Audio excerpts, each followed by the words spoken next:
ወደ ኋላ ቀይ ስመር። ይህ በሰልፍ ሜዳ የሚሰማ ተራ ወታደራዊ ትዕዛዝ አይደለም። ይህ የኢትዮጵያ ፖለቲካ የገባበት የድንብርብር የክህደትና የቁማር መገለጫ ኮድ ነው። ዛሬ በወልቃይት ምድር እየሸተተ ያለው የባሩድ ሽታ ብቻ አይደለም። እየሸተተ ያለው የአንድ ትውልድ የመጨረሻ ውሳኔ ነው። ህወሓት በሩን በኃይል እያንኳኳ ነው። ተኩስ ከፍቷል። ነገር ግን የሚያስደነግጠው ህወሓት የከፈተው ተኩስ ወይም የተኩሱ ድምፅ ብቻ ሳይሆን አፈሙዙ የተዞረበት አቅጣጫ ነው። ሀገር ተወረረ ሲባል የሚነሳው ፋኖ ዛሬ የት ገባ? የወልቃይት ጠገዴ መሪዎች ትናንት አብረውት ከበሉበት ማዕድ ተነስተው ዛሬ ፋኖን ስርዓት አልበኛ ያሉት ለምንድን ነው? ይህ የቃላት ጦርነት ነው ወይስ የህልውና ስልት ነው? 4 ኪሎ ያለው ቤተ መንግስት በወልቃይት ካርድ ምን እየሰራ ነው? የፌዴራሉ መንግስት ዲጂታል ሚሊሻዎች ጠላት ከፊት እያለ ወዳጅን ከኋላ የሚወጉትስ ለምንድን ነው? ነገሩ ወልቃይት ብቻ አይደለም። ነገሩ አማራ ወይም ትግራይ ብቻ አይደለም። ጉዳዩ የአንድ ትውልድ መጻፍ ወይም መጥፋት ጉዳይ ነው። አንድ የአዲስ አበባ ዩኒቨርሲቲ ምሁር እንዳሉት እየተካሄደ ያለው ነገር በውል ካልተረዳ ነው እጣ ፈንታችን እንደ ሶሪያ ፍርስራሽ ወይም እንደ ሱዳን የጎዳና ጦርነት ሊሆን ይችላል። በአንድ በኩል ዓላማ የለሽ የተባለው ፋኖ አዲስ የጦርነት ካርታ ይዞ መጥቷል። አጥሩን ወይም ወልቃይትን ለመጠበቅ ቤቱን ወይም ስርዓቱን ማፍረስ አለብኝ ብሎ በወንዝ ማዶ ቆሟል። በሌላ በኩል የወልቃይት አመራሮች ከሩቅ ወንድም የቅርብ ጠላት ይሻላል በሚመስል ስልት ከፌዴራል መንግስቱ ጋር ጋብቻ ፈጽመዋል። ይህ ጋብቻ ግን እውነት ወልቃይትን ያድናል ወይስ እንደ ቼቼንያው ራምዛን ካዲሮቭ ህዝብን አሳልፎ የሚሰጥ የታሪክ ስህተት ይሆናል? የኢኮኖሚው ደምስ ድልድዮች እየፈረሱ ናቸው። ትምህርት ቤቶች እየተዘጉ ናቸው። ወደ ኋላ ቀይ ስመር እየተባለ ያደገው ትውልድ ነገ ሀገር ሲረከብ የሚይዘው ብዕር ነው ወይስ ክላሽ ጠመንጃ ነው? ኢትዮጵያ ወደ ፒርክ ቪክቶሪ ወይም ራስን ወደ መብላት ድል እያመራች ይሆን? በዛሬው ልዩ ትንታኔ ዘገባችን ከስሜትና ከፕሮፓጋንዳ ርቀን በፖለቲካ ሳይንስና በዓለም አቀፍ ተሞክሮዎች መነጽር ይህንን የተወሳሰበ የፖለቲካ እንቆቅልሽ እንፈትሸዋለን። ፋኖ ለምን ተገለለ? የወልቃይት አመራሮች ስሌት ከምን የመነጨ ነው? መንግስት የዘረጋው የሶሪያ ወጥመድ ምንድን ነው? እና በዚህ ሁሉ መሃል እየቀለጠ ያለው የኢትዮጵያ ኢኮኖሚ ጣፈንታ ምን ይሆናል? የተከበራችሁ የበራቱ ቤተሰቦች እስከ ዝግጅቱ ፍጻሜ አብራችሁን ቆዩም። ወደ ኋላ ቀይ ስመር። ይህ በወታደራዊ ሰልፍ ሜዳ ላይ የሚሰማ ትዕዛዝ ብቻ አይደለም። ይህ የኢትዮጵያ ፖለቲካ የልብ ትርታ ያዳመጡ አንድ የአዲስ አበባ ዩኒቨርሲቲ የፖለቲካ ሳይንስና ዓለም አቀፍ ግንኙነት መምህር እንደሚሉት ይህ የአንድ ትውልድ የፖለቲካ መደናበሪያ ማሳያ ነው። መምህሩ በትክክል እንዳስቀመጡት በዚህ ግራ የተጋባ ትዕዛዝ ያደገ ትውልድ የህወሓትን ተኩስ፣ የወልቃይት ጠገዴን አመራሮች ውሳኔ፣ የፋኖን አዲስ አቅጣጫና የብልጽግናን የፖለቲካ ቁማር በቅጡ ሊረዳ አይችልም። ዛሬ በወልቃይት ምድር እየተሰማ ያለው የባሩድ ሽታ የጦርነት ብቻ ሳይሆን የተወሳሰበ የፖለቲካ አሰላለፍ ውጤት ነው። ህወሓት ወልቃይትን በኃይል ለማስመለስ ተኩስ መክፈቱ እየተነገረ ነው። ይህ ክስተት በተፈጠረበት ቅጽበት ግን የፖለቲካው ሜዳ ላይ የሚታየው ትወና ከወትሮ የተለየ፣ ብዙዎቹንም ወደ ኋላ ቀይ ስመር ተብሎ ያደገ ትውልድ ያሰኘ ምጸት ሆኗል። ከአሁን ቀደም ህወሓት ወልቃይትን ለመውረር ሲንደረደር የሚጠበቀው የህዝብ ቁጣ ነበር። ሆኖም የፌዴራል መንግስቱ ደጋፊ ሚዲያዎች በተለይ በተለምዶ ዲጂታል ሚሊሻዎች የምላስ አፈሙዛቸውን ወደ ህወሓት ሳይሆን ወደ ፋኖ አዙረዋል። አሁን ዲጂታል ሚሊሻዎች ፋኖ የታለ? ሀገር ሲወረር ዱር ቤት ያለው ኃይል ዛሬ ወልቃይት ሲነካ እየተገባ የሚል ዘመቻ ከፍተዋል። ይህ የዋዛ ክስተት አይደለም። በሌላ በኩል የወልቃይት ፖለቲካዊ አመራሮች ከፋኖ ጋር የነበራቸውን የቀድሞ የደም አስተላለፍ አቋርጠው ከፌዴራል መንግስቱ ጋር ካበሩም ከራርመዋል። ለእነዚህ አመራሮች ፋኖ ዓላማ የለሽና ስርዓት አልበኛ ሆኖ ታይቷቸዋል።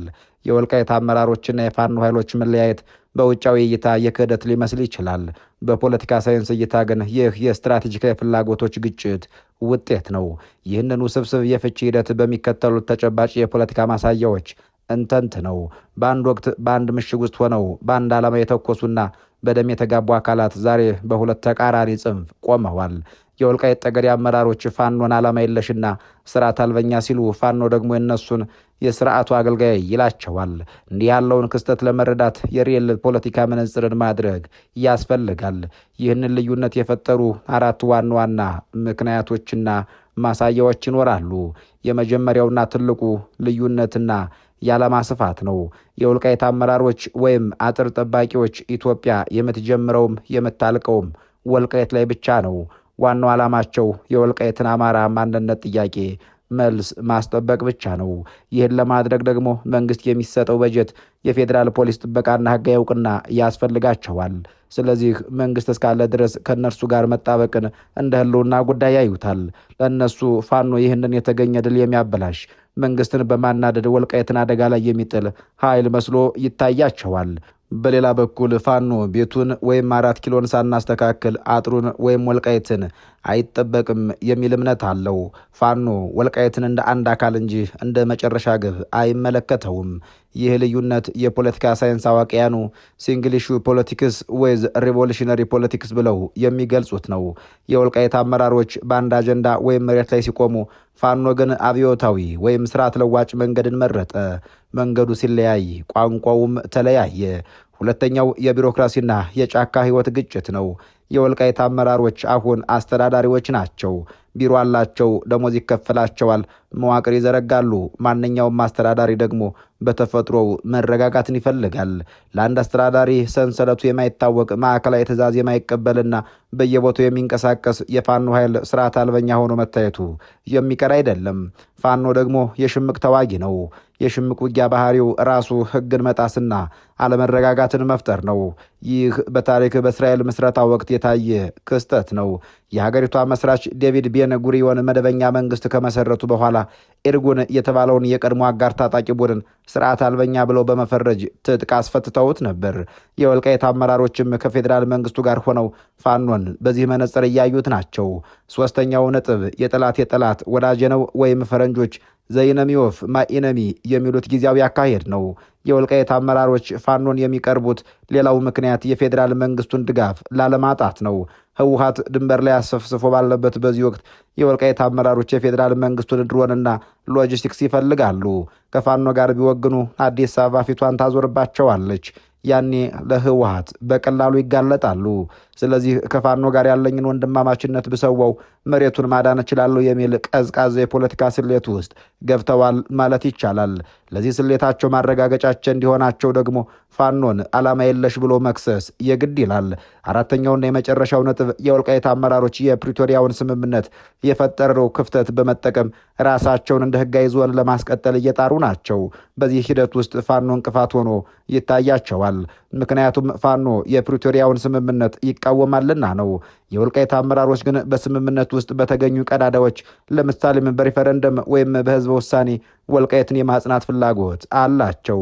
ፋኖ ጠረጴዛው ሲገላበጥ፣ የወልቃይት አመራሮች ደግሞ ጠረጴዛው ላይ የተቀመጠውን ዳቦ ወይም ያችን ክፍተት ወይም መብታቸውን እንብላ ይላሉ። ይህ የፖለቲካ አስተላለፍ አንድ መራር ሀቅ አለው። በፖለቲካ ውስጥ ዘላቂ ወዳጅ ወይም ዘላቂ ጠላት የለም። ዘላቂ ጥቅም እንጂ የሚለው ብሂል በወልቃይት ምድር እየተተገበረ ነው። የወልቃይት አመራሮች ፋኖን ስርዓት አልበኛ ሲሉ እየተናገሩ ያሉት ከያዙት የስልጣን ወንበር አንጻር ነው። ፋኖ ደግሞ እነሱን ከዳተኛ ሲል እየተናገረ ያለው ከገባበት የህዝብ ቃል ኪዳን አንጻር ነው። ሁለቱም የየራሳቸው እውነት አላቸው። ነገር ግን የፖለቲካ ሳይንስ መምህሩ እንዳስጠነቀቁት ይህ ልዩነት እየሰፋ ከሄደ አሸናፊ የሚሆነው ፋኖም ሆነ የወልቃይት አመራሮች ሳይሆኑ ይህንን ልዩነት በቅጡ እየተጫወተበት ያለው ሶስተኛው ወገን ወይም የፌዴራል መንግስቱ ወይም ህወሓት ብቻ ይሆናል። አመራሮቹ የወልቃይትን መሬት ለማጽናት ከመንግስት ጉያ ስር መሸሸግን እንደ ብቸኛ አማራጭ ሲወስዱ፣ መንግስትም ይህንን ክፍተት ተጠቅሞ ፋኖን ከህዝብ ለመነጠል የወልቃይትን ካርድ እየተጫወተ ይገኛል።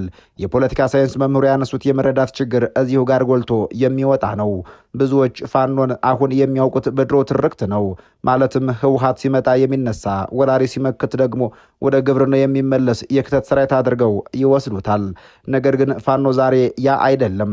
ፋኖ ራሱን የሚገልጸው የቆየውን የጠረፍ ጠባቂነት ትርክት ቀይሮ ራሱን እንደ አዲስ የቀጠና ቁልፍ ተዋናይ አድርጎ እንደሰየመ ነው።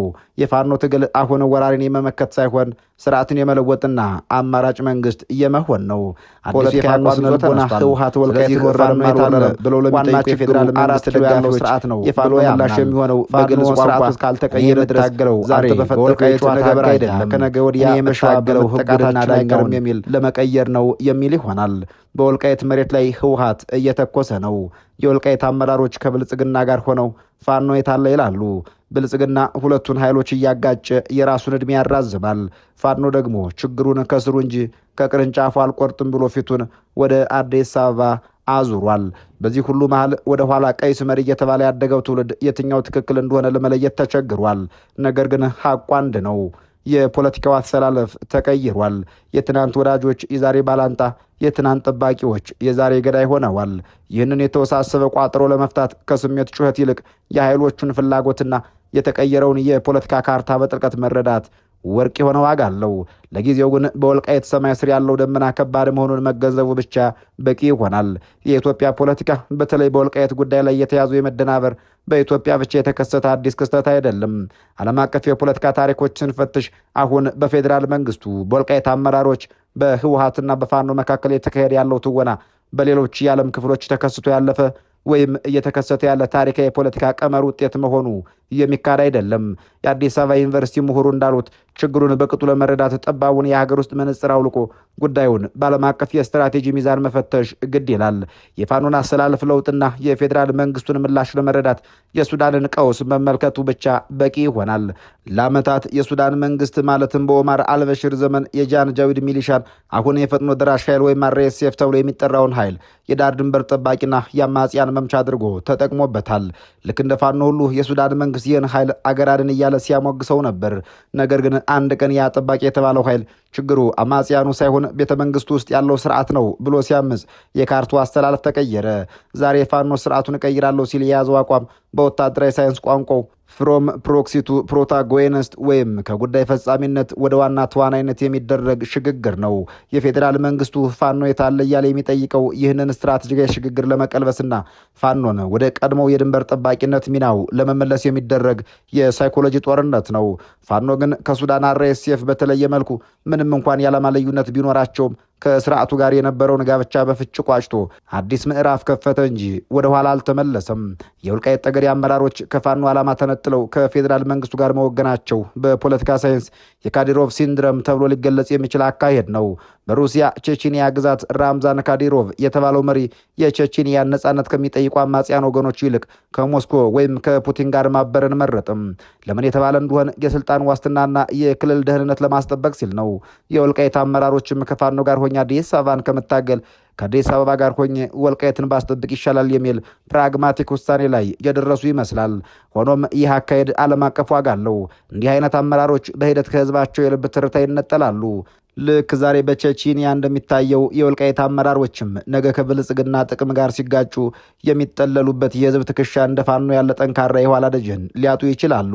ከፋኖ ጋር መራራቃቸው በታሪክ የሚመዘገብ የስትራቴጂ ስህተት ሊሆን እንደሚችል ተንታኞች ያስጠናቅቃሉ። የፌዴራል መንግስቱ ህወሓት ወልቃይት ላይ ተኩስ ሲከፍት የዲጂታል ሰራዊቱ ፋኖን መውቀሱ በሶሪያ የእርስ በርስ ጦርነት ወቅት ባሻር አልአሳድ ይጠቀሙበት ከነበረው ስልት ጋር የሚመሳሰል ነው። አሳድ ISIS ሲያምጽ ሆን ብለው የነጻነት ተዋጊዎችን ወይም ፍሪ ሲሪያን አርሚ የተሰኙትን ኃይሎች የታላችሁ አክራሪው መጣላችሁ እያሉ በማሸማቀቅ ትኩረታቸውን ከስርዓት ለውጥ ወደ እርስ በርስ ጦርነት እንዲቀይሩ ያደርጉ ነበር። ብልጽግናም ዛሬ እየሰራ ያለው ይህንኑ ነው። ህወሓትን እንደ ቦጊማን ወይም ማስፈራሪያ በመጠቀም ፋኖ ከያዘው አዲስ አበባን የመለወጥ ዓላማ ተመልሶ ወደ ወልቃየት ጉድጓድ እንዲገባ ይፈልጋል። ምክንያቱም ፋኖ ወልቃየት ላይ ከህወሓት ጋር ከተጠመደ 4 ኪሎ ያለው መንግስት እፎይታን ያገኛልና ነው። ፋኖ ይህንን የሶሪያን ወጥመድ ስለነቃበት ነው ወልቃየትን ማስጠበቅ የሚቻለው 4 ኪሎ ያለው የፖለቲካ ሁኔታ ሲስተካከል ብቻ ነው ብሎ እየከረረ አቋም የያዘው። ወደ ኋላ ቀይ ስመር ተብሎ ያደገው ትውልድ ሊረዳው የሚገባው ሀቅ ቢኖር ዛሬ በኢትዮጵያ እየሆነ ያለው የጠመንጃ ድምፅ ብቻ ሳይሆን እጅግ ረቅቅ ያለ ስትራቴጂ ጦርነት ነው። ፋኖ እንደ አብዮታዊ ኃይል ራሱን ቀርጿል። የወልቃይት አመራሮች እንደ ካዲሮቭ ከስርዓቱ ጋር ተለጥፈዋል። መንግስት ደግሞ የጠላትነት ካርዶችን እያፈራረቀ እየተጫወተ ነው። ዓለም አቀፍ ታሪክ እንደሚያሳየው ህዝባዊ መሰረት ያለው የትግል ዓላማ ወይም እንደ ፋኖ ያለው ጊዜያዊ ከሆኑ የጥቅም ጥምረቶች እንደ ወልቃይት አመራሮችና መንግስታት ጋብቻ የበለጠ የመጽናት እድል አለው። በዚህ ሁሉ መሃል ፖለቲከኞች ስለ ስልጣን ሲወሩ፣ መሬት ላይ ግን ሀገር እየቀለጠች ነው። በወልቃይት በአማራና በትግራይ ቀጠናዎች እየተደረገ ያለው ፍልሚያ የሚያስከፍለውን የኢኮኖሚያዊና ማህበራዊ ዋጋ በዓለም አቀፍ መነጽር እንመልከተው። በፖለቲካው ሳይንስ ፒርክ ቪክቶሪ የሚባል ጽንሰ ሐሳብ ይገኛል። ይህ ማለት ጦርነትን ማሸነፍ፣ ነገር ግን ለድሉ የሚከፈለውን ዋጋ አሸናፊውን ራሱን መልሶ የሚገድልበት ሁኔታ እንደማለት ነው። ዛሬ በኢትዮጵያ ፖለቲካ ውስጥ ብልጽግናም ህወሓትም ፋኖም እርስ በርስ ሲፋጠጡ ከበስተጀርባ እየተከሰተ ያለው ሀቅ ይሄው ነው። አሸናፊው ማንም ቢሆን የሚረከበው ሀገር የአመድ ክምር እንዳይሆን ስጋት አለ። የአዲስ አበባ ዩኒቨርሲቲው ምሁር ቀደም ብለው እንዳነሱት ፖለቲካው ሲበላሽ ኢኮኖሚው ይደማል፣ ኢኮኖሚው ሲሞት ደግሞ ትውልድ ይበተናል። ይህንን እውነት በሚከተሉት ዓለም አቀፍ ማሳያዎች እንመልከተው። ዛሬ በወልቃይትም ሆነ በሌሎች የሰሜን ኢትዮጵያ አካባቢዎች የሚተኮሰው ጥይት ኢላማውን ብቻ አይደለም እየመታ ያለው የሀገሪቷን ኢኮኖሚያዊ የጀርባ አጥንት ጭምር ነው። ትምህርት ቤቶች ወደ ወታደራዊ ካምፕነት ተቀይረዋል። ጤና ጣቢያዎች ፈራርሰዋል። ድልድዮችም ተሰባብረዋል። ይህ ሁኔታ የሶሪያን ውድመት የሚያስታውስ ሲሆን ሶሪያ ከጦርነቱ በፊት የመካከለኛው ምስራቅ የኢንዱስትሪና የግብርና ማዕከል ነበረች። ነገር ግን ለ10 ዓመታት የተደረገው ያ ጦርነት ፋብሪካዎቿንና ከተሞቿን ወደ ፍርስራሽነት ቀየረባቸው።